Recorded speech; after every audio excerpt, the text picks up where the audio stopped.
brinda el orden jurídico sobre la base de la ponderación de elementos técnicos o políticos.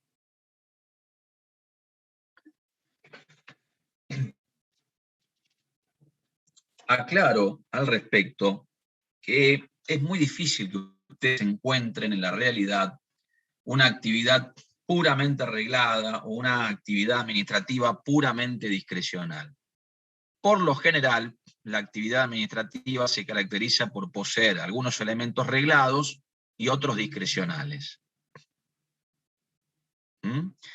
Por ejemplo, la competencia y la forma, obviamente que son elementos del acto que emanan del orden jurídico y que importan una actuación predeterminada, diría yo encorsetada, claramente establecida de antemano por el orden jurídico en cuanto a qué autoridad o qué órgano debe entender en determinado caso.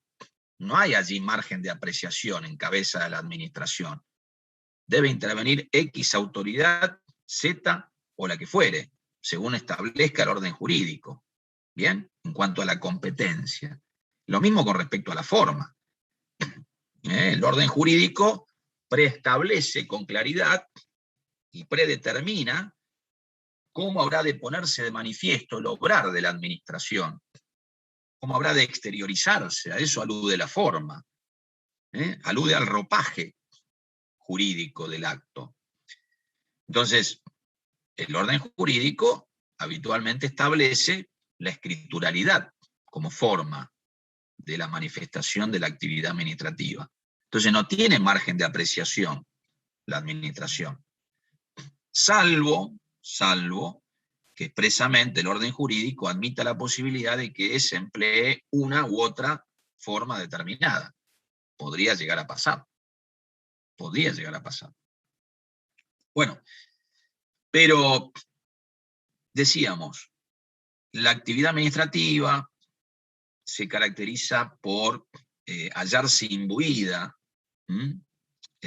hallarse caracterizada por la existencia tanto de elementos regulares como discrecionales que componen el acto administrativo o el obrar de la administración. Lo importante es que nosotros entendamos la diferencia entre la actividad reglada y la actividad discrecional. En la actividad discrecional, y esto lo van a ver ustedes cuando lean, y les pido por favor que lo hagan atentamente, el artículo de doctrina de Casagne, para eso está en el grupo, ustedes van a advertir que se ha discutido en torno a la actividad discrecional cuál es el alcance del control judicial de esa actividad. Algunos autores sostienen que el alcance del control judicial de la actividad discrecional debe ser amplio. Entre otros, en España, Tomás Ramón Fernández y Eduardo García de Enterría. ¿Qué significa que sea amplio? Que la autoridad judicial deberá estar en condiciones de analizar a fondo la razonabilidad del obrar de la administración pública, independientemente de cuál sea su trato fáctico que motive la misma.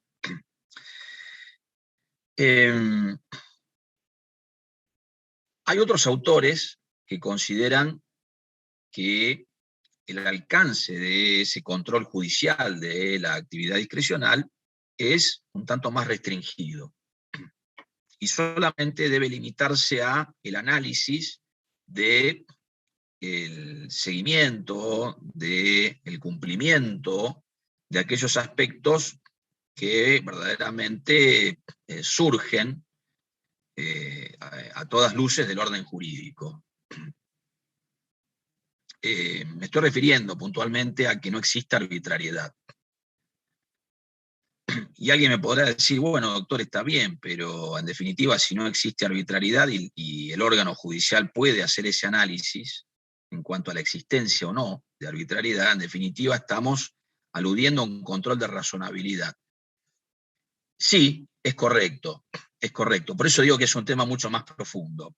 Pero en rigor de verdad, aquellos autores que admiten la posibilidad de que exista un control judicial amplio de la discrecionalidad, incluso admiten la opción, la posibilidad en cabeza del órgano judicial, de que sustituya la voluntad de la administración.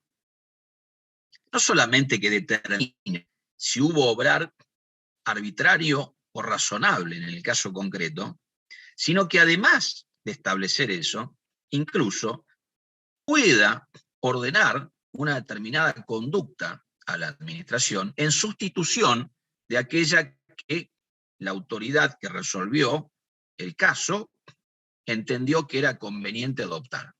Ejemplo, si el orden jurídico le otorga a un determinado órgano de la administración la competencia para resolver si aprueba o no un plano de mensura, que importa un análisis imbuido, impregnado de aspectos técnicos. Porque usted, para determinar desde la administración si corresponde o no la aprobación de un plano de mensura y subdivisión de un lote de terreno, debe sopesar cuestiones claramente de índole técnica.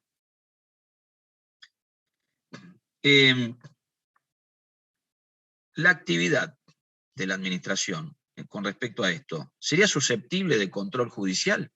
Sí, claro que sí. Claro que es susceptible de control judicial. Ese control judicial, en definitiva, ¿podrá avanzar sobre una actividad que podría reputarse como discrecional? Sí, podrá, obviamente, el orden jurídico determinar si la conducta de la administración es arbitraria o razonable. Si se ha emitido con apego a un principio constitucional cardinal, como el de razonabilidad, que sabemos que tiene anclaje en el artículo 28 de la Carta Magna Nacional. O, en su caso, si ha existido un obrar arbitrario por parte de la administración. Entonces, hasta ahí uno podría decir que estaríamos, en el ámbito de la doctrina, todos de acuerdo en cuanto a que la administración judicial, el órgano judicial, podría intervenir. Ahora, la autoridad judicial, una vez que determina que ha obrado con arbitrariedad la administración pública, ¿podría ordenarle una determinada conducta en sustitución de aquella que desplegó la administración con apego a un criterio técnico? Bueno, allí sí se produce la discusión. ¿Puede sustituir el órgano judicial el parecer técnico, la actuación de carácter técnico de la administración? Que se entiende que posee un saber específico en determinadas áreas de la misma. Bueno, Tomás Ramón Fernández y Eduardo García Enterría sostienen que sí. Por supuesto, ¿qué debería hacer el juez o la jueza? Basarse en informes técnicos que debería haber solicitado en la causa. Porque caso contrario, a mi modo de ver, carecería del conocimiento técnico específico que resulta necesario en ese caso como para ordenarle a la administración que sustituya su obrar a través de otro, que, repito, es de carácter técnico. ¿Está en condiciones técnicamente el juez de saber si corresponde o no la aprobación de un plano de mensura y subdivisión por razones estrictamente técnicas? Uno pareciera colegir que no. No tiene el conocimiento técnico específico el juez para entender si el plano estuvo bien o mal confeccionado desde el punto de vista técnico. ¿Se entiende lo que apuntó? Bueno, este es un tema muy interesante que incluso tiene que ver con lo que se ha dado en llamar activismo judicial, que, bueno, se relaciona de alguna forma con la mayor o menor intervención del órgano judicial en lo que refiere al obrar de la administración. Hay una conferencia muy interesante que está también allí en el grupo de Facebook, de un gran profesor de universidades norteamericanas, que es de apellido Kennedy, Duncan Kennedy.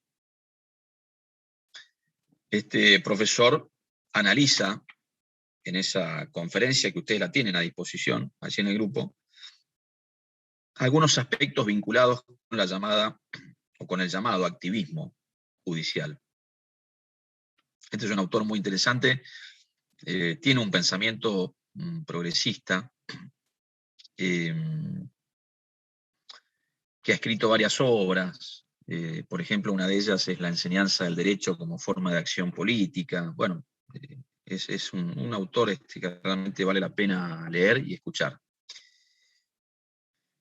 Y él lo que dice es que en definitiva cualquier decisión judicial siempre acarrea algún elemento o incorpora en esa decisión un elemento cargado de cierta subjetividad.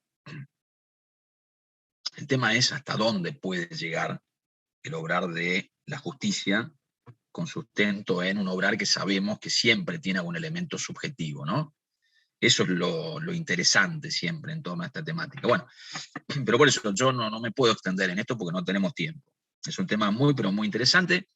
Yo lo que les pido es que vean también la clasificación de la discrecionalidad, la que propone Casagne y la que propone un autor alemán, Ronald Dworkin, que cita Casagne, que básicamente distingue entre la discrecionalidad fuerte y la discrecionalidad débil, según que el órgano administrativo posea un margen de apreciación mayor o en su caso más acotado. Y allí explica muy bien en qué casos podría verificarse un supuesto de discrecionalidad fuerte y en qué casos un supuesto de discrecionalidad débil. Lo último que voy a decir con respecto a esto, porque si no se nos va el tiempo, es lo siguiente. Y esto también lo tienen desarrollado en este artículo de doctrina. En Alemania, en su momento, se elaboró una teoría que se dio en llamar de los conceptos jurídicos indeterminados. Esta teoría, ¿qué propósito persiguió? Limitar la discrecionalidad de la administración pública. ¿Y cómo limitó, cómo pretendió limitar la discrecionalidad de la administración pública esta teoría? Repito, llamada de los conceptos jurídicos indeterminados. Pues bien, indicando que si bien la administración, cuando se trata de una actividad discrecional, posee un margen de apreciación que le permite desarrollar una opción, llevar adelante una opción entre distintas alternativas, siempre, según esta teoría, existe una única solución justa aplicable al caso.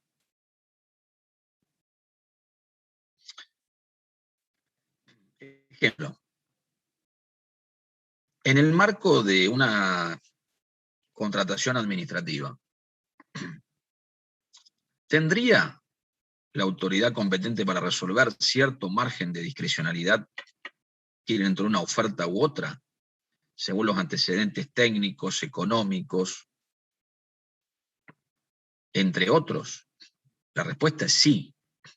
Por lo general tiene un margen de apreciación la autoridad competente para resolver si adjudica en favor de una empresa u otra la provisión de determinados bienes o servicios.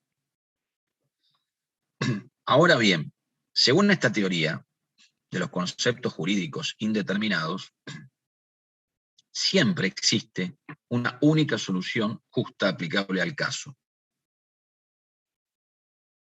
Por supuesto, yo lo estoy simplificando, mucho más complejo, pero fíjense, en el caso que acabamos de mencionar, existe o debería existir, aún en el marco de la discrecionalidad que tiene la administración para elegir entre una u otra oferta, una única oferta más conveniente. No existen 2, 3 o 4 ofertas más convenientes. Existe una sola, que será aquella que haya ofrecido el menor precio, que será aquella que a su vez tenga los mejores antecedentes técnicos, la mayor solvencia o capacidad de contratación y capacidad económica para llevar adelante la obra o para proveer el bien o el servicio de que se trate. Existe en principio una única solución justa aplicable al caso, que en el marco de lo que es este concepto jurídico indeterminado de la oferta más conveniente, admite una única solución justa aplicable al caso. ¿Me van siguiendo? ¿Sí? Por supuesto, yo repito, yo trato de simplificar al extremo estos temas, pero bueno, por eso me parece interesante que ustedes lean a fondo este artículo de doctrina de Cassani. Por supuesto, lo pueden leer el tema de cualquier otro autor. Yo simplemente lo que hago es poner a disposición ese artículo de doctrina. Me parece que es muy interesante, pero léanlo del autor que quieran, cualquier autor. Puede ser Balbín, puede ser Marienhof, puede ser Cassani, puede ser Dromi, puede ser cualquier autor. Bueno, seguimos. Entonces, actividad o administración activa, administración interna y externa, administración consultiva, administración reglada y discrecional, administración jurisdiccional. La administración jurisdiccional tiene que ver con un tema muy importante también en nuestra disciplina, que es el de la llamada función jurisdiccional de la administración. ¿Qué es la actividad jurisdiccional o función jurisdiccional de la administración? Según otro autor español, de apellido García Trevijano Foz, este lo voy a escribir porque es un poquito más complicado, me parece, ¿no?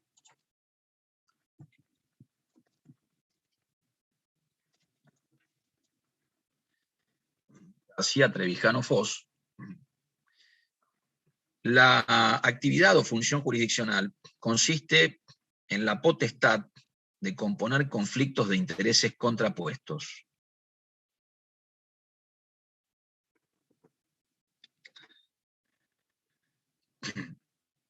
Y ustedes me dirán, doctor, ¿en qué caso la administración pública podría componer conflictos de intereses contrapuestos? Pues bien, por ejemplo, cuando resuelve un recurso administrativo, cuando resuelve un reclamo administrativo de un particular. Allí subyace un conflicto, una pretensión que postula un particular que se halla en pugna con la decisión que pudo haber ya adoptado con anterioridad la administración. Si estamos en presencia de un recurso administrativo, ello conlleva que previamente se dictó un acto administrativo, o en su caso, si hablamos de un reclamo, una pretensión que puede tener por objeto una reparación económica a cargo de la administración, por vía de reclamo administrativo. Entonces, en ambos casos subyace claramente un conflicto de intereses que eventualmente podrían ser contrapuestos. La pregunta es, ¿la administración pública tiene facultades jurisdiccionales?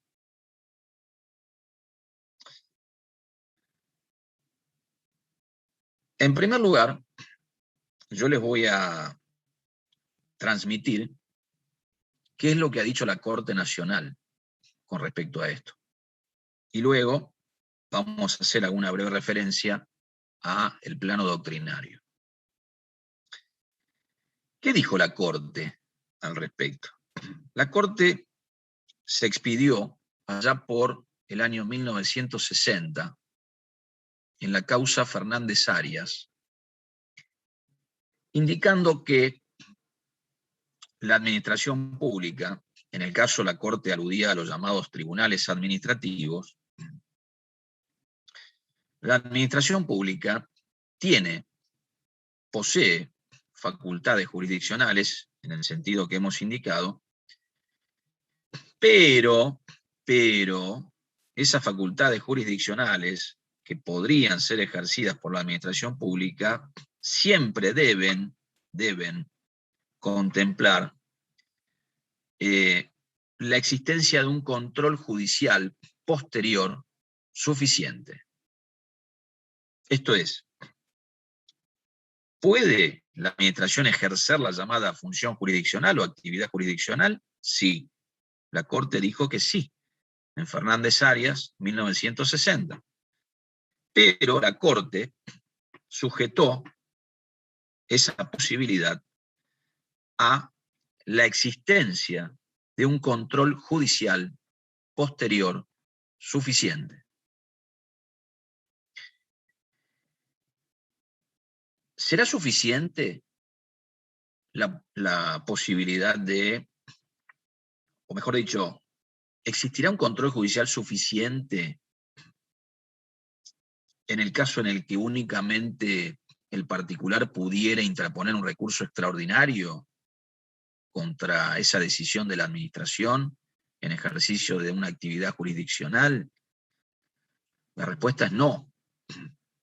Justamente, el control judicial posterior es suficiente cuando se asegura al particular, al ciudadano o a la ciudadana, la posibilidad de que cuente con una vía procesal que le permita abordar la temática con amplitud de debate y prueba.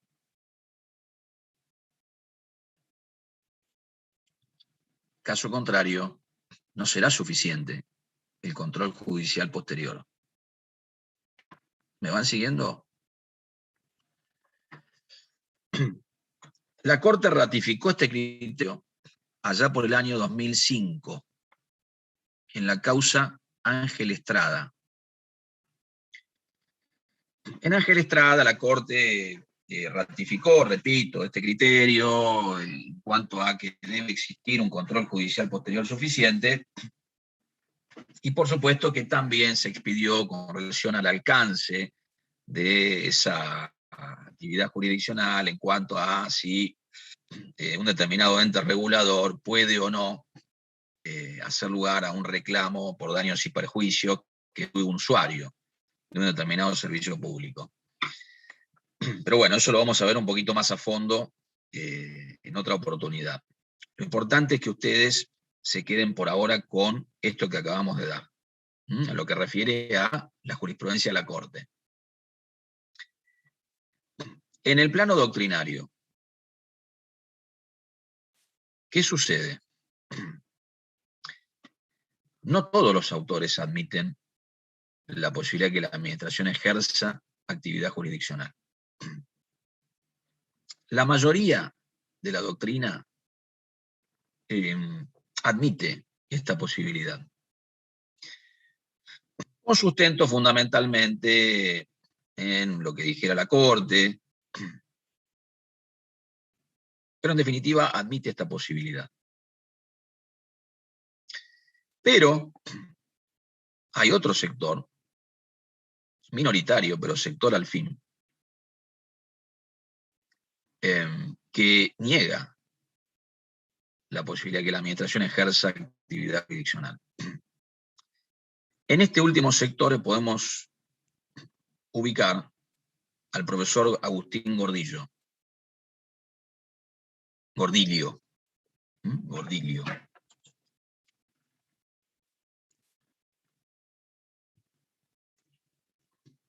Los argentinos tenemos otros vicios, la mala costumbre de deformar el idioma, ¿no? Gordillo no sería lo más apropiado en cuanto a fonética, es Gordilio, Gordilie, en la Elie, Gordilio. Bueno, Agustín Gordillo. ¿Qué dijo Gordillo? Dijo, miren, la Constitución Nacional en el artículo 109, veda absolutamente, prohíbe absolutamente al Poder Ejecutivo Nacional el ejercicio de funciones judiciales. Y en rigor de verdad, a entender de este autor, corresponde una asimilación total y absoluta entre función jurisdiccional y función judicial. Él entiende que la potestad de componer conflictos de intereses contrapuestos le corresponde únicamente al órgano judicial. Y, en consecuencia, atento a lo que establece el artículo 109 de la Constitución Nacional, la administración pública, que sabemos que tiene como jefe superior de la misma al Poder Ejecutivo, carece por completo de esta atribución. ¿Me fueron siguiendo? El razonamiento que hace Gordillo. ¿Sí? Bueno, esto lo pueden complementar también, ¿no? De la obra Tratado de Derecho Administrativo de este autor. Que acuérdense que la pueden consultar a texto completo en forma gratuita en la página que él tiene, ¿no? Ya se las pasé en su momento, ¿no? www.gordillo.com. Bueno, esto dicho muy rápidamente con respecto a la función jurisdiccional o actividad jurisdiccional. Y por último, también vamos a hacer una breve referencia a la llamada actividad de contralor. ¿Qué es la actividad de contralor? Pues bien, aquella que tiene por objeto la verificación de el obrar con apego a derecho de determinados órganos que ejercen funciones que le han sido encomendadas por el orden jurídico. En eso consiste la actividad de contralor. Es una actividad de fiscalización, es una actividad de verificación de que un determinado órgano, repito, órgano del Estado, órgano administrativo en el caso puntual, en lo que a nosotros refiere, lleva adelante una actividad, una determinada conducta con apego, con ajuste a lo que prevé al efecto el orden jurídico aplicable. ¿Bien? Ese vendría a ser, en un sentido estricto, una actividad, o vendría a ser una actividad de control de legalidad. Contralor de legalidad. Ahora bien, el contralor puede ser más amplio también, ¿no? El contralor no solamente puede limitarse a verificar la legalidad del obrar de un determinado órgano de la administración pública, sino también la oportunidad, mérito, conveniencia de ese obrar. Podría también admitirse la posibilidad de que se realice lo que se llama un control de la gestión, una auditoría de gestión. Nosotros lo que tenemos que saber en esta instancia, existen determinados órganos que tienen a su cargo esta actividad de contralor en el orden, en el orden nacional. Estos órganos ya estaban en su momento concebidos como tales en el marco de la ley de administración, la llamada Ley de Administración Financiera del Estado a nivel nacional, 24.156 sin modificatorias, es una ley de la década del 90, del siglo pasado, y me estoy refiriendo en concreto a la Auditoría General de la Nación y a la Sindicatura General de la Nación. La Auditoría General de la Nación ha tenido, diría yo, recepción constitucional en el año 94 como órgano de asesoramiento técnico del Congreso de la Nación, que tiene obviamente asignadas funciones de contralor, que realiza una actividad de control ex post facto. ¿Por qué se dice además que es un órgano de contralor externo? Porque se halla fuera de la órbita del órgano de Poder Ejecutivo.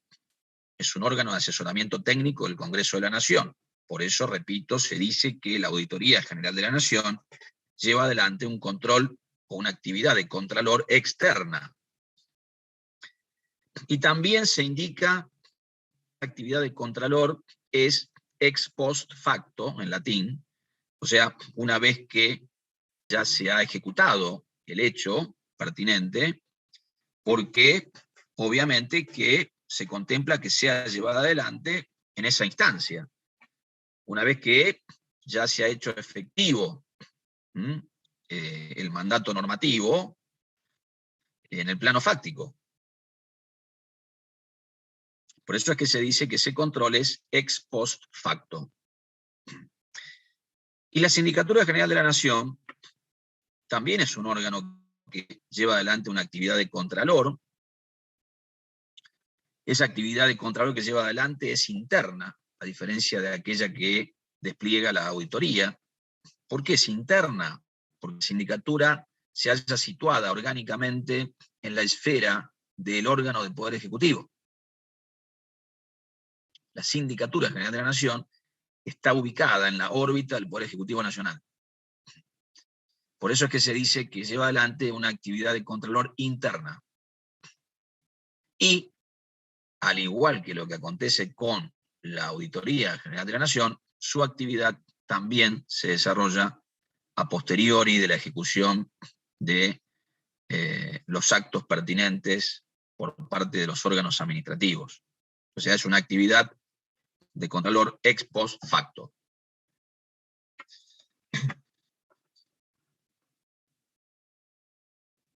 Bueno, todo esto por supuesto que también lo pueden profundizar de cualquier autor. Yo les podría recomendar a Balbín. Balbín, ya sea en su tratado de derecho administrativo o en su manual de derecho administrativo, entiendo que es muy claro con respecto a esto, pero lo pueden ver de cualquier autor. No van a tener mayores inconvenientes con respecto a esto.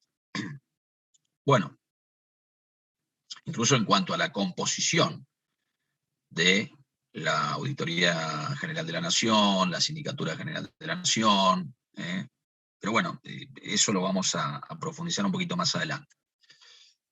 Y para terminar con este punto, que refiere a la clasificación de la actividad administrativa, nosotros dijimos que la misma podía atenderse no solamente desde el punto de vista de la naturaleza de las funciones que despliega la misma, sino también desde el punto de vista de la estructura del órgano. Recuerdan que lo dijimos casi al comienzo de la clase de hoy. Y según esta última visión de la actividad, nosotros dijimos que hay que distinguir entre la administración burocrática, la administración colegiada y la administración autárquica. La administración burocrática es aquella que reposa en cabeza de una persona, que es la que detenta plenamente la responsabilidad por la actividad que despliegue el órgano que ella titulariza.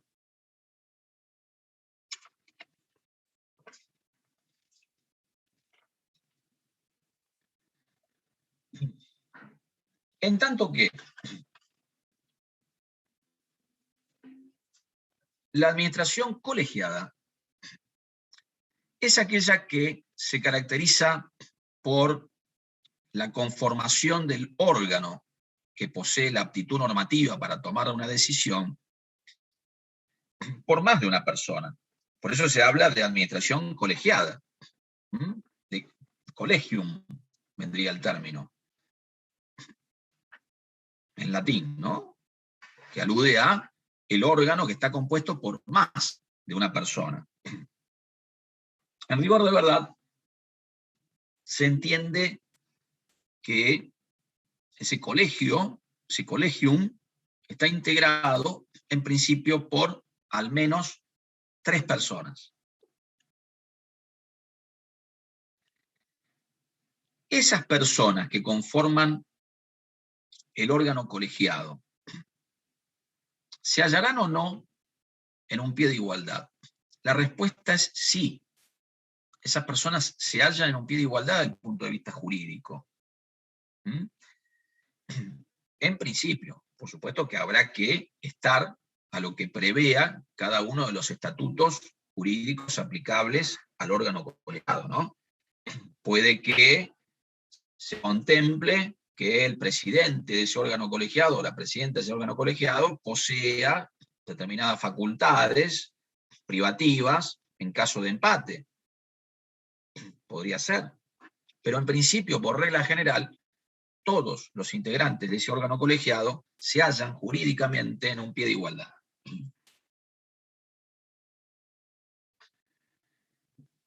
¿Cómo expresa su voluntad el órgano colegiado?